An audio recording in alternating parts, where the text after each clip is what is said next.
जब हम आध्यात्मिक क्षेत्र में उपलब्धियां पाने के लिए साधनाएं करते हैं तो ऐसे साधकों का जीवन जो है बहुत संयमित होना चाहिए। जीवन में जब तक संयम नहीं है तब तक कुछ प्राप्त नहीं हो पाता है या फिर प्राप्त होने की गारंटी नहीं हो सकती है।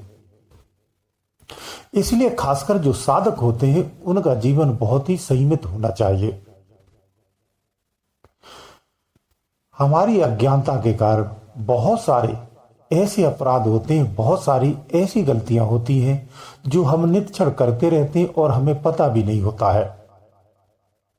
हर छोटी सी छोटी चीज किसी गुरु के सम्मुख बैठकर भी आप सारी चीजों का शेयर नहीं कर सकते हैं, या जब गुरु के सम्मुख बैठे हो तो हर चीज याद भी नहीं आती कि मैं सारी युक्तियां गुरु से पूछ लूं।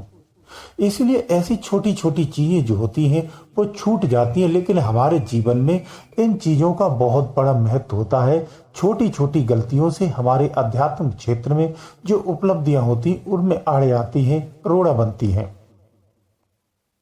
उन पर हमें संयम होना परम आवश्यक होता है। आज मैं ऐसी छोटी गलतियों की बात करने जा रहा हूं जो साधक होते हैं। उन साधकों के लिए खासकर मैं कहूंगा, आपको बुराइयों से, भलाइयों से, पर निंदा से, ईर्षा से, द्वेष से,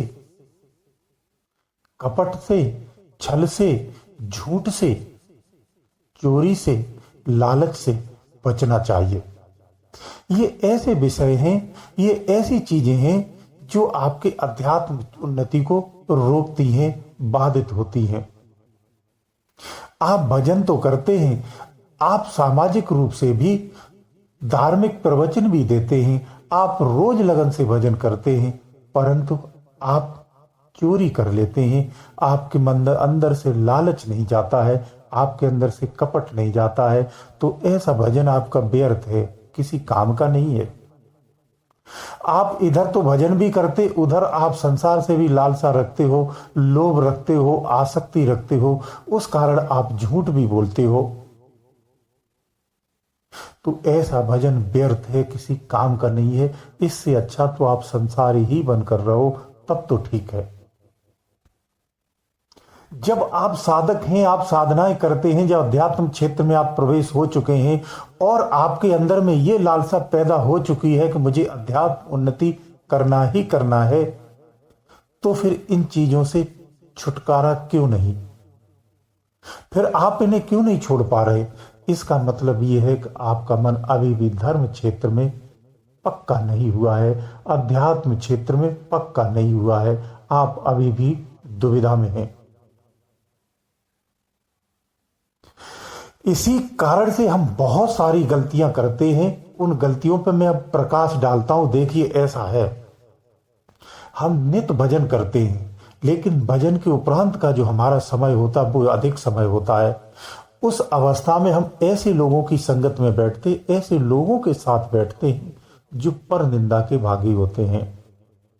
साधु साधु की बुराई करता है, महात्मा महात्मा की बुराई कर देता है, सामान्य मनुष्य तो करता ही है, लेकिन साधक जब दूसरे साधक की बुराई करता है तब फिर बहुत ही सोचने वाली बात हो जाती है। यानी हम साधनाएं तो करते, संसार को नहीं छोड़ा है। भजन में बैठे हुए हमें घर में याद आता है कि बच्चा फलाना जगह भूखा होगा, या अभी स्कूल से नहीं आया है, या फलाना काम नहीं हुआ, फलाना क्या कर रहा होगा घर में, उसका अभी तक नहीं आया, उसने उसको फोन लगाया कि नहीं लगाया, ये विचार चलते रहते हैं। दरअसल में आप अभी अध्यात्म क्षेत्र में प्रवेश ही नहीं किए हो। आप अपने मन को समझाने के लिए, एक विचार को संतुष्टि रखने के लिए धार्मिक हो, और इससे ज्यादा कुछ नहीं हो।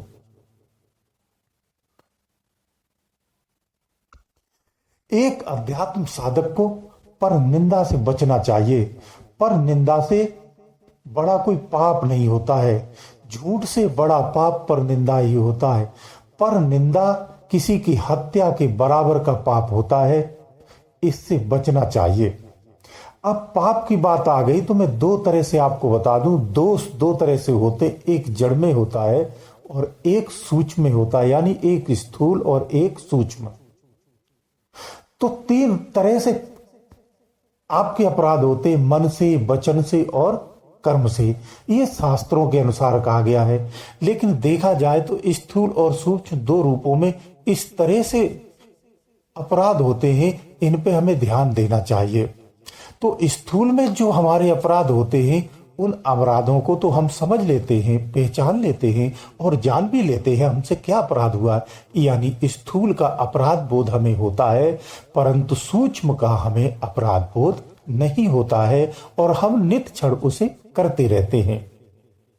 जैसे वाणी के द्वारा, कुछ वाणियां ऐसी होती मन की वाणी, माने मनमुखी वाणी, बाहर जिसका शब्द ना आता हो, अंदर अंदर में ही बात करते हो। तो मन के द्वारा जो दोष होता है, मन के द्वारा हमें जो दोष लगता है, वो सूक्ष्म में ही दरअसल आता है। मन और वचन और कर्म जो तीन बोले गए हैं, तो मन दरअसल सूक्ष्म क्षेत्र होता है। जैसे हम विचारों में, किसी की विचारों में इतना गहराई से सोचते, किसी से शत्रुता रखते हुए कि हम उसके विचारों में उसका गर्दन भी काट देते, मर्डर भी कर देते, उसका अहित सोच लेते हैं, उसके बुरा भला सोच लेते हैं, उसको मन ही मन हम संकल्पों के द्वारा, ऐसे संकल्प जो उसके नाश का कारण बने, इस तरह की भी भावनाएं हम रखते हैं, बद्दुआएं ही हम देते हैं, बुरा भला विचारों में कहते रहते हैं। ये सब पाप के कारण है, ये आपको दोष लगता है। यानी आप मन में एक विज्ञान है, मैं आपको बता दूं, ये बहुत रहस्य की बात है, बहुत सूक्ष्म बात है। जब आप 10वें द्वार के ऊपर जाते तो ये रहस्य मिलते हैं, उससे पूर्वत नहीं मिलते। मैं आपको फिर स्पष्ट बोल दूं, एक विज्ञान की बात है, उस विज्ञान में जब सदृश देखेंगे तो स्पष्ट दिखता। मैं आपको बता दूं, जिस व्यक्ति के बारे में आप जितना सोचेंगे, जैसे आपका शत्रु है, अगर शत्रु के बारे में आप गहर चिंतन करते हैं तो निश्चित समझ लेना उस शत्रु की बुराइयां आपके पास आ रही हैं और उस शत्रु की उम्र बढ़ जाएगी। इसलिए कभी भी बुरे व्यक्ति का चिंतन नहीं करना चाहिए, उसे बद्दुआएं नहीं देना चाहिए। इस तरह से आप अपने मन की मलिनता को नष्ट कर सकते हैं, दूर कर सकते हैं। इनसे बचना चाहिए।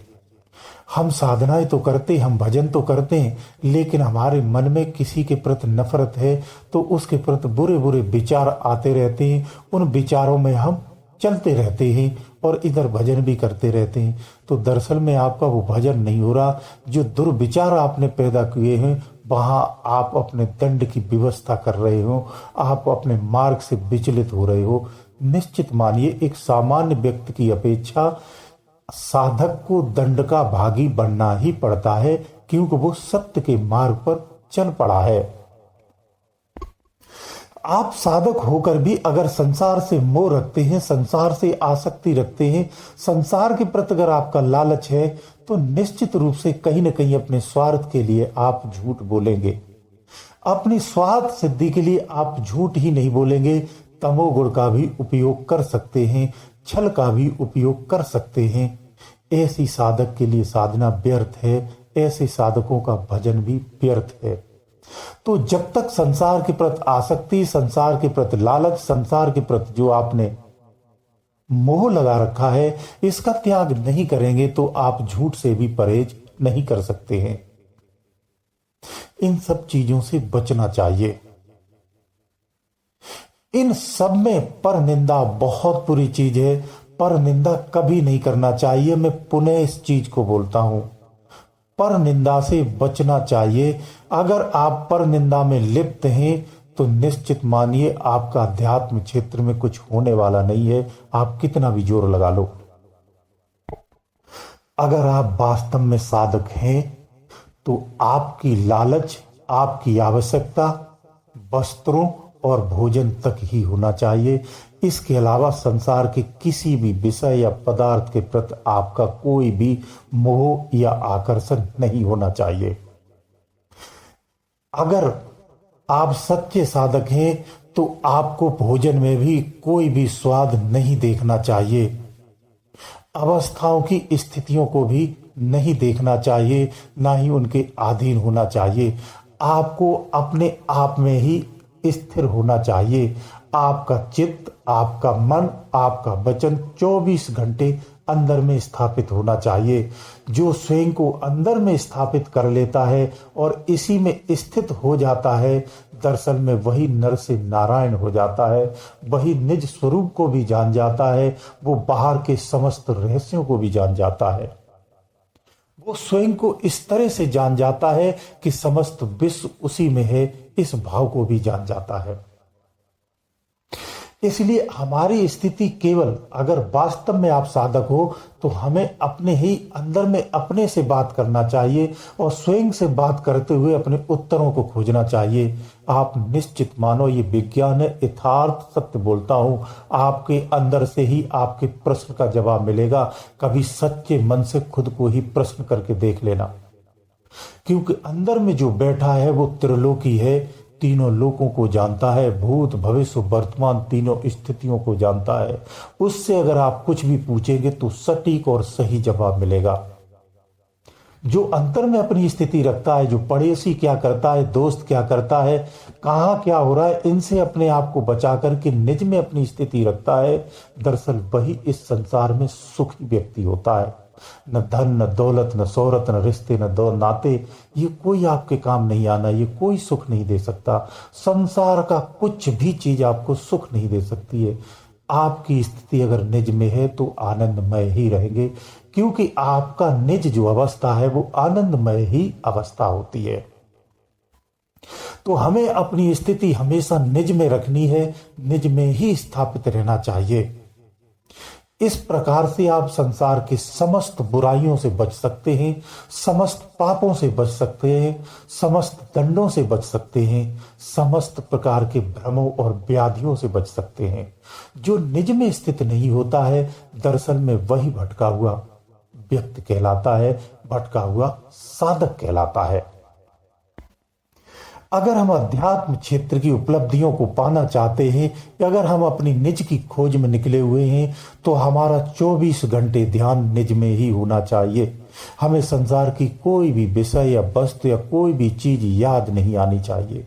हमें कुछ भी याद नहीं रहना चाहिए, सिर्फ और सिर्फ परमात्मा ही याद होना चाहिए। निज में ही जागना चाहिए, निज में ही स्थित रहना चाहिए। जिस दिन यकीन मान लीजिए आप, जिस दिन भी आप अंदर में स्थिर हो जाएंगे, उसी दिन आप स्थित प्रज्ञ हो जाएंगे। फिर संसार के ये लोभ और लालच, सुख और दुख, भय और निद्रा, स्थिति और परिस्थिति, गर्मी सर्दी, ये ऋतुएं, कोई भी स्थिति परिस्थिति संसार की आपको प्रभावित नहीं कर सकती है। इन सब स्थितियों से आप परे हो जाएंगे। संसार का कोई भी विषय आपको विचलित नहीं कर सकता है, संसार की कोई भी कामना आपको नहीं विचलित कर सकती है, अगर आप अंदर में स्थिर है। जो अपनी वृत्ति को अंदर में स्थिर कर लेता है, वही उस परम तत्व को जान पाता है। अन्यथा तो ऐसे कितने भी भजन करते रहना, सफलताएं व्यर्थ है, सफलताएं प्राप्त नहीं होती हैं। आपकी सारी साधना व्यर्थ ही चली जाती है। अगर एक सामान्य व्यक्ति भी, साधक नहीं, एक संसारी व्यक्ति ग्रस्त जीवन में अपना जीवन यापन करता है, वो अपने व्यापार या नौकरी पेशा है, जो भी उसका है साधन है, अपनी जो भी दिनचर्या है, एक सामान्य व्यक्ति भी अपनी वृत्ति को केवल अपने कार्य पर ही फोकस करके रखता है और अपने आप से ही मतलब रखता है, तो यकीन मानिए उस संसार के 90% व्याधियों से उसने खुद को बचा लिया है। 90% आपत्तियों से अपने खुद को बचा लिया है। 90% दुखों से उसने अपने आप को बाहर निकाल लिया है। 90% भ्रमों को उसने अपने आप से बाहर कर लिया है। इस तरह से वो अपने को सुखी और संपन्न रख सकता है। इसलिए निज में ही स्थिति रखना चाहिए। कहते हैं ना कहावत में, अपने काम से काम रखो। जो व्यक्ति अपने काम से काम रखता है, दरअसल संसार में वही सबसे सुखी व्यक्ति होता है। जो संसार में दूसरों पर ध्यान देते हैं, दूसरों की बातें करते हैं, दूसरों को सुखों को देखते हैं, दूसरों में जो बुराई देखते हैं, दरअसल में ऐसा व्यक्ति संसार का सबसे दुखी और कमजोर व्यक्ति होता है, सबसे परेशान व्यक्ति होता है, सबसे अधिक बुराई वाला व्यक्ति होता है। ऐसे व्यक्ति कभी संपन्न नहीं होते हैं, स्वयं में कभी सुखी नहीं होते हैं, दरिद्रता में ही जीवन जीते हैं। बाहर से आपको कैसे भी वो व्यक्ति अच्छा दिखता हो, लेकिन अंदर से वो बहुत ही दरिद्र और गलिष्ठ और कमजोर, दुखी और कुंठित व्यक्ति होता है। वो दूसरों को देख देख करके ही संसार में दुखी रहता है। वो न तो खुद को पाता है, ना ही कभी परमात्मा को पाता है। ऐसे लोग मर करके भूत योनियों में ही जाते हैं, कीट पतंगों की योनियों में ही जाते हैं। ऐसी लोगों की संगतों से भी बचना चाहिए। ऐसे लोगों के वक्तव्य भी नहीं सुनना चाहिए। कान में सुन भी लिया है तो जवाब नहीं देना चाहिए, उस स्थान से उठकर ही चले जाना चाहिए। हमें अपनी स्थिति को अंदर में ही रख करके जीवन जीना है, ये निश्चित कर लो। आप देख लेना, एक दिन अजवा के देख लेना, सिर्फ एक दिन। क्योंकि मैं तो कहता हूं एक्सपेरिमेंट करना बहुत जरूरी है, परख करना जीवन में बहुत जरूरी है। मैं जो कहता हूं इस पर भी विश्वास मत करिए, इसे अजवा के एक बार देखिए, फिर आपको समझ में आएगा कि मैं सही बोलता हूं या अन्य किसी की बात सुन करके आप करते हो, तो आपको पता चलेगा कि ये वाणी सत्य है या असत्य है। हमारी गलती यह है कि मैं किसी चीज का कभी परख नहीं करते हैं। परख जरूर करना चाहिए, तो आप वास्तविकता का सहारा ले पाएंगे या वास्तविकता का दर्शन कर पाएंगे। गुरुदेव दयालु।